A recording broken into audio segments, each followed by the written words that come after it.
നമുക്ക് അലീനയുടെയും മനുഷ്യങ്ങളുടെയും നല്ലൊരു കഥ ആയിട്ടാലോ. വീഡിയോ ഇഷ്ടപ്പെടുവാണെങ്കിൽ ഒന്ന് ലൈക്ക് ചെയ്ത് ഹൈപ്പ് ചെയ്യാൻ മറക്കരുത്.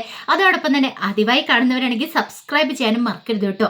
അങ്ങനെ ഒടുവില് അവധിക്കുട്ടി ചാൻ സ്റ്റാലിയെ വിളിച്ച് ചീത്ത പറഞ്ഞുകൊണ്ടിരിക്കുകയാണ്. എടാ നീ എന്ത് കാണിച്ചിട്ടാടാ അവളെ വിളിച്ചോണ്ട് വീട്ടിലേക്ക് വന്നിരിക്കുന്നത്? നിനക്ക് നാണം ഉണ്ടോടാ? നിന്നോട് ഞാൻ ആദ്യമേ തന്നെ പറഞ്ഞല്ലേ കൂട്ടിക്കൊണ്ട് വരില്ലെന്നൊക്കെ. അതെല്ലാം കേട്ടുകഴിഞ്ഞപ്പം സ്റ്റാലിലേക്ക് എന്ത് മറുപടി പറയണമെന്ന് അറിയണ്ടായിരുന്നില്ല. പക്ഷെ സ്റ്റാലിൻ ഒരു തീരുമാനം എടുത്തായിരുന്നു.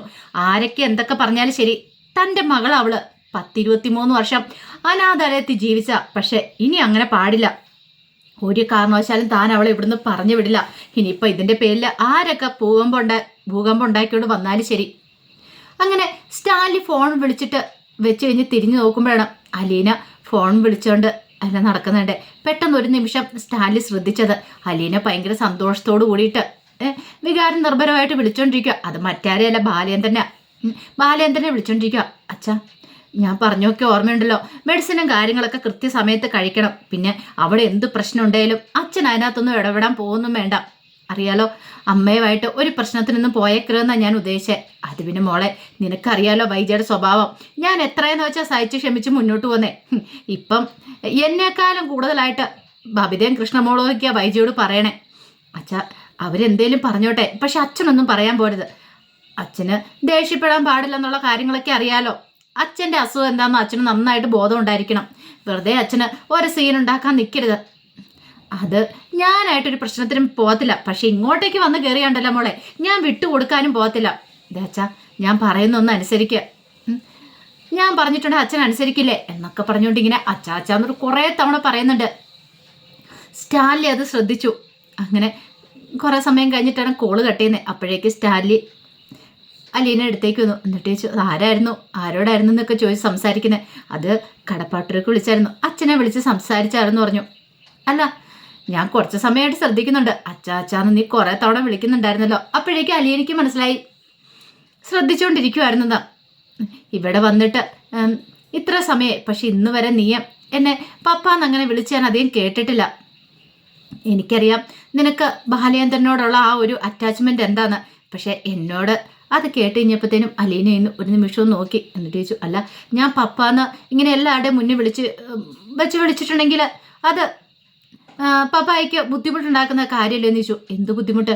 അല്ല, പപ്പ കഴിഞ്ഞ ദിവസം എല്ലാവരുടെ മുന്നിൽ വെച്ച് പറഞ്ഞു എൻ്റെ മകളാന്നൊക്കെ പറഞ്ഞു. പക്ഷേ എങ്കിൽ അതാരും അങ്ങ് അംഗീകരിച്ച മട്ടം എനിക്ക് കാണുന്നില്ല. എല്ലാവരും വെറുതെ ആയിരിക്കും ഓർത്ത് ഇരിക്കുവാന്ന് തോന്നേ. അല്ല, ഞാനൊരു കാര്യം ചോദിച്ചോട്ടെ, നിനക്കെന്നെ അങ്ങനെ വിളിച്ചാലെന്താ? ഞാൻ അങ്ങനെ വിളിച്ചിട്ടുണ്ടെങ്കിൽ അത് ശരിയാകുമോ? എനിക്കറിയില്ല. ഇനിയിപ്പോൾ അത് കേട്ടോണ്ട് ആരെങ്കിലും വന്നിട്ടുണ്ടെ പിന്നെ അതൊന്നും ഓർത്ത് നീ വിഷമിക്കണ്ട. നീ എന്നെ പപ്പാന്ന് വിളിച്ചാൽ മാത്രം മതി. എൻ്റെ ബാക്കി കുട്ടികളൊക്കെ എന്നെ അങ്ങനെ വിളിക്കുന്നത്, അതുപോലെ തന്നെ നീ വിളിച്ചാൽ മതി എന്ന് പറഞ്ഞു. അല്ല, നീ ഇവിടെ എല്ലാവരും പരിചയപ്പെടുകയൊക്കെ ചെയ്തോ? ഭായിച്ചേട്ടനെ, എൻ്റെ അപ്പ ചേട്ടനെ, അതുപോലെ പലോസേട്ടനൊക്കെ പരിചയപ്പെട്ടു. നീ എന്തിനാ അവരെയൊക്കെ ചേട്ടാന്ന് വിളിക്കുന്നേ? അവരെ നീ പേര് വിളിച്ചാൽ മാത്രം മതി. നീ ആരാന്ന് നിനക്കറിയാലോ. നീ സ്റ്റാൻലി ജോസഫിൻ്റെ മകളാ എന്നും പറഞ്ഞോണ്ട്, അതെ, മൂത്തവരെ പേര് വിളിക്കരുതെന്നാ എന്നെ ബ്രിജിത്താമ്മയും പഠിപ്പിച്ചു വിട്ടിരിക്കുന്നത്. പ്രായത്തിന് മൂത്തവരാരാണെങ്കിലും ശരി, അവരെ നമ്മൾ ബഹുമാനിക്കണം. ബഹുമാനം കൊടുത്ത് വേണം സംസാരിക്കാനായിട്ട്. ഓ, അങ്ങനെയാണല്ലേ. അല്ല, അവർ നിന്നോട് എന്തെങ്കിലുമൊക്കെ ചോദിച്ചു. ഞാൻ ആരാ, എന്താ, ഏതാന്നൊക്കെ ചോദിച്ചു. എന്നിട്ട് നീ എന്ത് മറുപടി പറഞ്ഞു? ഞാനിപ്പോൾ എന്ത് പറയാനായിട്ടാ? ഞാൻ പറഞ്ഞു, ഞാൻ ഒരു ഓർഫനേജിലാണ് വളർന്നതെന്ന് പറഞ്ഞു. പിന്നെ ഒരു വീട്ടു ജോലിക്ക് എന്ന് പറഞ്ഞു. അല്ല, നീ എന്തിനാ അങ്ങനെയൊക്കെ പറഞ്ഞേ? അങ്ങനെയൊക്കെ പറയേണ്ട വല്ല കാര്യം ഉണ്ടായിരുന്നോ? അതെന്താ പപ്പ അങ്ങനെ പറഞ്ഞേ? എനിക്കങ്ങനെ പറയാൻ പാടില്ലേ? അല്ല, നിനക്ക് പറയാൻ മേലായിരുന്നോ ഞാൻ സ്റ്റാൻലി ജോസഫിൻ്റെ മകളാണ്, ഇവിടുത്തെ ആളാണെന്നൊക്കെ? അതെ പപ്പ, ആദ്യം നമ്മളങ്ങനെ കയറി പറയുന്നത് ശരിയാണോ? വീട്ടുജോലിക്കാരി എന്ന് പറഞ്ഞാൽ കുഴപ്പമില്ല. വീട്ടുജോലിക്കാരി കയറി യജമാനത്തിയാന്ന് പറഞ്ഞിട്ട് അവസാനം പിന്നെ അത് മാറ്റി പറയുന്നേക്കാളും നല്ലതല്ലേ? ഇപ്പം പപ്പായ്ക്ക് മാത്രം ഞാൻ മകളാന്നുള്ള കാര്യങ്ങളൊക്കെ അറിയുള്ളൂ. പപ്പയുടെ ബന്ധുക്കാർക്കോ ആർക്കും എന്നെക്കുറിച്ച് അങ്ങനെ കൂടുതലായിട്ടൊന്നും അറിയില്ല. അവരൊക്കെ വന്ന് പ്രശ്നം ഉണ്ടായി കഴിഞ്ഞിട്ടുണ്ടെങ്കിൽ പിന്നെ എന്താവെന്ന് ചിന്തിച്ചിട്ടുണ്ടോയെന്ന് ചോദിച്ചു. ഒരു നിമിഷം സ്റ്റാൻലി ഒന്നും വല്ലാതായി. എന്നിട്ട് പറഞ്ഞു, ആരൊക്കെ വന്നാലും ശരി, എന്തൊക്കെ സംഭവിച്ചാലും ശരി, ഞാൻ നിന്നെ ഇവിടുന്ന് പറഞ്ഞു വിടാൻ പോകുന്നില്ല. അതുകൊണ്ട് ആ കാര്യത്തിൽ നിനക്കൊരു ഭയം വേണ്ട. നിനക്ക് എന്നെ വിശ്വാസം ഇല്ലെന്ന് ചോദിച്ചു. വിശ്വാസമൊക്കെ ഉണ്ട്, എന്നാലും എങ്കിൽ പിന്നെ ആ കാര്യത്തിൽ നീ പേടിക്കണ്ടെന്ന് പറഞ്ഞു. നീ ധൈര്യമായിട്ടിരുന്നു അതും പറഞ്ഞിട്ട് സ്റ്റാൻലി അങ്ങോട്ട് ഇറങ്ങിപ്പോയി. അപ്പോഴേക്കും അലീന ചിന്തിച്ചു, എന്തായിരിക്കും സംഭവിക്കാൻ പോകുന്നത്? ഒരു പക്ഷേ തൻ്റെ പപ്പയുടെ ആൾക്കാരൊക്കെ അറിഞ്ഞു കഴിയുമ്പോൾ അവർ വെറുതെ ഇരിക്കില്ല. ഭാര്യ, വീട്ടുകാര്, മക്കള് അവരൊന്നും അടങ്ങിയിരിക്കാൻ പോകുന്നില്ല. അവരെന്തായാലും പ്രശ്നം ഉണ്ടായിക്കൊണ്ട് വരും. അവർക്കൊന്നും അംഗീകരിക്കാൻ പറ്റുന്ന ബന്ധമല്ല. അതിപ്പോൾ ആർക്കാണെങ്കിലും ശരി, ഒരിക്കലും അംഗീകരിക്കാൻ പറ്റുന്ന ഒരു ബന്ധമല്ല. ഒരു അവിഹിത സന്ധി വന്നെന്ന് അറിഞ്ഞിട്ടുണ്ടെങ്കിൽ സ്വത്ത് കൈയടക്കാനായിരിക്കും വന്നേ എന്നൊരു ചിന്തയായിരിക്കും അവരുടെയൊക്കെ മനസ്സിൽ. അതേസമയം വൈജയന്തിയുടെ ഫോണിലേക്ക് ശിവശങ്കരൻ വിളിക്കണം. വിളിച്ചിട്ട് ചോദിച്ചു, എന്തൊക്കെയുണ്ട് വൈജയ വിശേഷങ്ങൾ? അവിടെ ചെന്നിട്ട് നീ ഒന്ന് വിളിച്ചത് പോലും ഇല്ലല്ലോ. ഓ, ഇപ്പൊ എന്തിനു വിളിക്കാനായിട്ടാ? അതെന്താ വൈജയ നീ അങ്ങനെ ഒരു സംസാരം? അല്ല, ഇവിടുന്ന് പോയിട്ട് ഒന്ന് വിളിക്കേണ്ട മര്യാദയില്ലായിരുന്നോ? അതിന് ശിവേണ്ണാക്കി ഇങ്ങോട്ടൊക്കെയാണെങ്കിലും വിളിക്കാലോ. പിന്നെ നിങ്ങൾക്കൊക്കെ പിന്നെ ഇങ്ങനെ എന്നോട് അത്ര സ്നേഹക്കൂടലുകൊണ്ടായിരിക്കും എന്നെ വിളിക്കാത്തല്ലേന്ന് ചോദിച്ചു. അല്ലെങ്കിലും നിങ്ങൾക്ക് നിങ്ങളുടെ പെങ്ങളോട് ഒരു സ്നേഹമില്ലെന്നുള്ള കാര്യം എനിക്ക് നന്നായിട്ട് വ്യക്തമായതാ. അല്ലെങ്കിലും നിങ്ങൾക്ക് ബാലേന്ദ്രനും പിന്നെ ബാക്കിയുള്ളവരല്ലേ പ്രധാനം.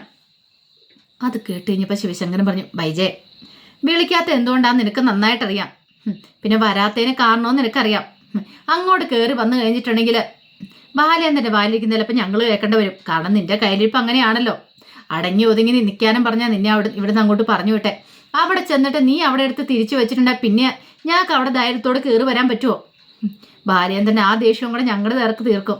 അതെ, തൽക്കാലത്തെ കാര്യം ഒന്നും പറയാനൊന്നും പോകുന്നില്ല. പിന്നെ ഇപ്പം എനിക്കൊരു സമാധാനമുണ്ട്. ആ ഒരുമ്പെട്ടവളോടൊന്ന് പോയല്ലോ, ആ ഒരു സമാധാനത്തിലാണ് ഞാനിരിക്കുന്നത്. പക്ഷേങ്കിൽ അവൾ പോയതിൻ്റെ എല്ലാ ദേഷ്യവും കുട്ടികളെ കൊണ്ടെന്ന് പറഞ്ഞു. അത് പിന്നെ ഇല്ലാതിരിക്കുമോ വൈജയ്? അവർ സ്വന്തം ചേച്ചിയായിട്ട് കണ്ടുകൊണ്ടിരുന്നല്ലേ. പിന്നെ ഒരു ചേച്ചി, ആ മൂദേവി ഇവിടുന്ന് പോയി കഴിഞ്ഞപ്പോഴാണ് എനിക്കൊരു സമാധാനമായത്. അവൾ കുറച്ച് റൂൾസൊക്കെ കൊണ്ടുവന്ന് വെച്ചിട്ടുണ്ടായിരുന്നു. ഞാൻ കാണിച്ചു കൊടുക്കുന്നുണ്ട് അതെല്ലാം. എൻ്റെ വൈജയ്, കുട്ടികളെ നല്ല രീതിയിൽ നയിക്കാനാണ് അവൾ ശ്രമിച്ചിട്ടുള്ളത്. അല്ല നീ ഉദ്ദേശിക്കുന്ന പോലൊന്നും അല്ല. പിന്നെ നല്ല രീതി ശിവേണ്ണ അതൊന്നും പറഞ്ഞാൽ മനസ്സിലാകത്തില്ല. എൻ്റെ അവസ്ഥ എനിക്കല്ലേ അറിയത്തുള്ളൂ. അല്ല, ബാലേന്ദ്രൻ വന്നിട്ട് നിന്നോട് എന്തെങ്കിലും പറഞ്ഞോ? ഓ, എന്ത് പറയാനായിട്ട്? അല്ലെങ്കിലും ബാലേന്ദ്രൻ്റെ മുന്നിൽ ഞാൻ എന്തിനാ തലകുണിച്ചു കൊടുക്കുന്നേ? ഇനി ഞാൻ ഒരുത്തിയുടെ മുന്നിൽ തലകുണിച്ചു കൊടുക്കാനും ഉദ്ദേശിക്കുന്നൊന്നുമില്ല. അവൾ പോയല്ലോ, അതുകൊണ്ട് എനിക്ക് ഇനി സമാധാനമുണ്ട്. വൈജയ്, ബാലേന്ദ്രൻ എന്തെങ്കിലും പറഞ്ഞാൽ പോലും നീ തിരിച്ചു പറയാനോ ഒന്നിനും പോവല്ലോ കേട്ടോ. നീ ക്ഷമയോടെ കേട്ട് നിൽക്കണം. പിന്നെ ക്ഷമയോട് കേട്ട് നിൽക്കണം. ബാലേന്ദ്രൻ എന്തെങ്കിലും പറഞ്ഞിട്ടുണ്ടെങ്കിലേ ഞാൻ വെറുതെ അടങ്ങിയിരിക്കത്തൊന്നുമില്ല. കേട്ടതിന് ഞാൻ മറുപടി പറയാതെ തന്നെ ചെയ്യും. അല്ലെങ്കിൽ തന്നെ ഞാൻ ബാലേന്ദ്രനോട് ചില കാര്യങ്ങളൊക്കെ ചോദിക്കാൻ വേണ്ടി ഇരിക്കുക. എന്ത് കാര്യം? 10-15 ലക്ഷം രൂപയുടെ സ്വർണവും കൊടുത്ത് അവളെ വിട്ടിരിക്കുന്നേ. എൻ്റെ പൊന്നു വൈജയ്, നീ ആയിട്ട് നിന്റെ കുഴി തോണ്ടാതെ മര്യാദയ്ക്ക് അടങ്ങി ഒതുങ്ങിയിരുന്ന നിൽക്കുകൊള്ളാം. ഇനി അതും ചോദിച്ചിനി അടുത്ത പ്രശ്നം ഉണ്ടാക്കാൻ പോയിട്ടുണ്ടെങ്കിൽ നിനക്ക് തന്നെയായിരിക്കും കേടെന്ന് പറഞ്ഞു. പിന്നെ ശിവേട്ട, ഗംഗേട്ടാന്ന് പറഞ്ഞോടെ ഇങ്ങോട്ടേക്ക് വന്നേക്കരുത്. ആദ്യമേ തന്നെ പറഞ്ഞേക്കാം. നിനക്കിപ്പോൾ അതിൻ്റെ ഒന്നും ആവശ്യമില്ല. നിന്റെ സമ്പാദ്യത്തിൽ നിന്നൊന്നും എടുത്തിട്ടല്ല ബാലേന്ദ്രൻ അവൾക്ക് വാങ്ങിച്ചു കൊടുത്തത്. ഓ, എനിക്കറിയായിരുന്നു ഇതൊക്കെ പറയുന്ന. ഇതുകൊണ്ടാണ് നിങ്ങളോടൊന്നും പറയാത്തെ, നിങ്ങളെ ഫോണും വിളിക്കാത്തെ. വിളിച്ചിട്ടും കാര്യമില്ലെന്നറിയാം. ആ അലീനയുടെ പക്ഷത്താണല്ലോ നിങ്ങളെല്ലാവരും. അതെ വൈജയ്, ഞങ്ങളുടെ ആരുടെയും പക്ഷത്തല്ല. നിനക്ക് നല്ലൊരു ഉപദേശം തരാമെന്ന് കരുതി വിളിച്ചാ. ഇനിയെങ്കിലും അടങ്ങി ഒതുങ്ങി അവിടെ നിൽക്കണമെന്ന് പറയാൻ വേണ്ടിയിട്ട്. വിളിച്ചത് തെറ്റായിപ്പോയെങ്കിൽ വിട്ട് കളഞ്ഞേക്കെന്നും പറഞ്ഞുകൊണ്ട് ശിവശങ്കരൻ കോള് കട്ട് ചെയ്തു. വൈജയ്ക്കൊട്ടും അതും കൂടി ഇഷ്ടപ്പെടുന്നുണ്ടായിരുന്നില്ല. പിന്നീട് അവധിക്കുട്ടിച്ചായൻ കുളത്തൂപ്പുഴ വീട്ടിലേക്ക് വരുവാണ്. രണ്ടും കൽപ്പിച്ചുള്ള വരവാണ്. അവധിക്കുട്ടിച്ചായൻ വന്നു കഴിഞ്ഞപ്പോൾ ബൈജുവിനൊക്കെ ഭയങ്കര സന്തോഷം. ഇപ്പം തന്നെ അലീനെ ഇറക്കി വിടും, അങ്ങനെ എങ്ങനെയാന്നൊക്കെ ഉള്ള ചിന്തകളായിരുന്നു. അങ്ങനെ വന്നിട്ട് സ്റ്റാലിയുടെ അടുത്തേക്ക് വന്നു. സ്റ്റാലിയുടെ അടുത്ത് ചെന്നിട്ട് സ്റ്റാലിയോട് കാര്യങ്ങളൊക്കെ തിരക്കുന്നുണ്ട്. നീ ആരോട് വെച്ചിട്ടാണ് അവളെ ഇങ്ങോട്ട് കൊണ്ടുവന്നേ? നിന്നോട് എത്ര വട്ടം പറഞ്ഞിടാ, നിന്റെ തലയ്ക്കകത്ത് എന്താ? എടാ, നിനക്ക് ഒട്ടും ബോധമില്ലേ? ബന്ധുക്കാരോട് എന്ത് പറയും, നിന്റെ ഭാര്യയോടും മക്കളോടും എന്ത് പറയും എന്നൊക്കെ പറഞ്ഞിട്ട് അവധിക്കുട്ടിച്ചായൻ ദേഷ്യപ്പെടുകയാണ്. സ്റ്റാലി വിട്ടുകൊടുത്തില്ല. സ്റ്റാലി പറഞ്ഞു, അപ്പച്ച 10-23 വർഷം അനാഥാലയത്തിൽ ജീവിച്ചവള് എൻ്റെ മകളവള്, എൻ്റെ സ്വന്തം ചോരയാ. പിന്നെ നിന്റെ സ്വന്തം ചോര. എടാ, എങ്ങാണ്ട് കിടന്ന് ഒരു പെങ്കൊച്ചിനെ പിടിച്ചോണ്ട് വന്നിട്ട് സ്വന്തം ചോരയാന്ന് പറയാൻ നിനക്ക് നാണമില്ലടാ. നീ അതിനെ DNA ടെസ്റ്റ് ഒന്നും നടത്തി നോക്കിയിട്ടൊന്നും ഇല്ലല്ലോ. അപ്പച്ച അതിൻ്റെ ഒന്നും ആവശ്യമില്ല. പിന്നെ എടാ, ആ പാലക്കാരൻ വന്ന് നിന്നെ പറ്റിച്ചിട്ട് പോയതാ. അത് നീ വിശ്വസിച്ച് അവളെ തലയിൽ കയറ്റി വെച്ചിരിക്കുക. എത്രയും പെട്ടെന്ന് തന്നെ അവളെ പറഞ്ഞു വിടാൻ നോക്ക്. അപ്പച്ച അങ്ങനെയൊന്നും അല്ല, അവൾ എൻ്റെ മോളാന്ന് എനിക്കുള്ള 100% ഉറപ്പാ. എടാ, അത് നിനക്കെങ്ങനെ അറിയാം? അപ്പച്ചനൊന്ന് കണ്ടു നോക്ക്, എന്നിട്ട് അപ്പച്ചൻ പറ എന്ന് പറഞ്ഞു. അത് കേട്ട് കഴിഞ്ഞപ്പത്തിന് അവധിക്കുട്ടിച്ചായൻ പറഞ്ഞു, എടാ, എന്താണെങ്കിലും എനിക്കൊന്നും ഉൾക്കൊള്ളാൻ പറ്റില്ല. എത്രയും പെട്ടെന്ന് അവളെ പറഞ്ഞു വിടണം. ഇന്ന് രണ്ടിലൊന്നും അറിഞ്ഞിട്ട് തന്നെ കാര്യമുള്ളൂ.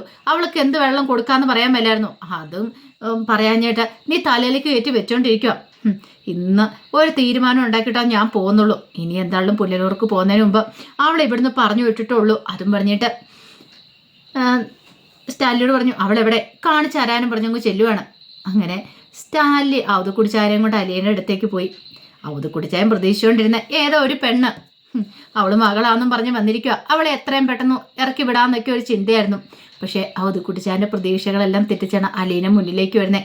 അലീനെ കണ്ടു കഴിഞ്ഞപ്പോൾ അവധക്കുടിച്ചായന് മനസ്സിലായി ഇത് ഉദ്ദേശിച്ച പോലെയൊന്നും അല്ല കാര്യങ്ങൾ. കാരണം കുറേ വർഷങ്ങൾക്ക് മുമ്പ് മരിച്ചുപോയ തൻ്റെ ഭാര്യയുടെ അതേ പകർപ്പ്, അതേ നടത്തം, അതേ ചിരി അടുത്തേക്ക് വന്നിട്ട് ഒന്ന് ചിരിച്ചു കഴിഞ്ഞപ്പോൾ തന്നെ അവധക്കുടിച്ചാൻ ഒരു നിമിഷം ഞെട്ടിപ്പോയി. അപ്പോഴേക്കും അവധക്കുടിച്ചാനെ പരിചയപ്പെടുത്തി സ്റ്റാൻലി, ഇതാണ് എൻ്റെ അപ്പച്ചൻ, അതായത് നിൻ്റെ വല്യപ്പച്ചൻ. അപ്പോഴേക്കും അലീന വല്യപ്പച്ചാന്നും പറഞ്ഞുകൊണ്ട് ഇങ്ങനെ അവധക്കുടിച്ചാൻ്റെ അടുത്തേക്ക് വന്നു. ഒരു നിമിഷം അവധക്കുടിച്ചാൻ എന്ത് മറുപടി പറയാനും നടത്തില്ല. ഓടിക്കാൻ വന്ന, പക്ഷേ ഓടിക്കാൻ പോയിട്ട് അവധക്കുടിച്ചാനോട് നനങ്ങാൻ പറ്റിയില്ല. അവധക്കുടിച്ചായന് എന്ത് ചെയ്യണമെന്ന് പോലും അറിയില്ല. അലീന മുന്നിൽ നിൽക്കുന്ന കണ്ടപ്പം തൻ്റെ മരിച്ചുപോയ ഭാര്യ മുന്നിൽ നിൽക്കുന്ന പോലെ അവധക്കുടിച്ചാന് തോന്നുന്നേ. അപ്പോൾ അതിൻ്റെ കഥകളൊക്കെയാണ് കാണാൻ പോകുന്നത്. ആ വിശേഷങ്ങൾക്കായി നമുക്ക് എല്ലാവർക്കും കാത്തിരിക്കാം കേട്ടോ. ഒരിക്കൽ കൂടി എല്ലാവർക്കും ശുഭരാത്രി നേർന്നുകൊണ്ട് നിർത്തുന്നു. നന്ദി.